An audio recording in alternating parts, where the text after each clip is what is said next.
Polisi mengungkapkan hasil otopsi Arya Daru Pagayunan, seorang diplomat muda yang ditemukan tewas mengenaskan di dalam kamar kosnya pada Selasa 8 Juli pagi. Hasil otopsi dari Puslapor itu diungkapkan gamblang di Treskrimum Polda Metro Jaya dalam konferensi pers yang digelar Selasa 29 Juli. Mulai dari pemeriksaan tempat kejadian perkara atau TKP hingga pemeriksaan tubuh korban baik bagian luar dan dalam diungkapkan polisi.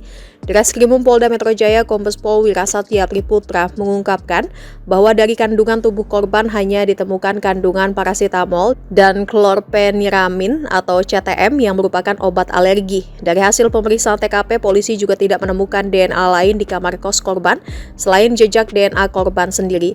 Polisi memeriksa keberadaan DNA yang diambil dari selimut, kasur, spray hingga bantal dan kuling korban serta lakban yang dipakai untuk membungkus kepala dan wajah korban.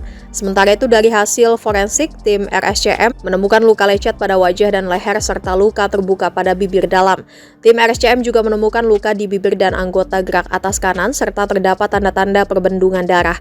Luka itu dipastikan bukan karena adanya percobaan korban melukai dirinya sendiri, namun luka yang didapat saat korban mencoba memanjat pagar di gedung Kementerian Luar Negeri RI sehari sebelum ditemukan tewas. Sementara pada pemeriksaan dalam tubuh korban, polisi menemukan kondisi darah yang lebih gelap dan encer, serta lendir juga busa halus pada batang tengkorak. Polisi juga menemukan sembab pada paru-paru dan perbendungan organ dalam yang diduga karena penyebab kematian korban yang menutup jalur nafas. Namun dipastikan tidak ditemukan penyakit pada organ dalam korban yang membuat korban tewas.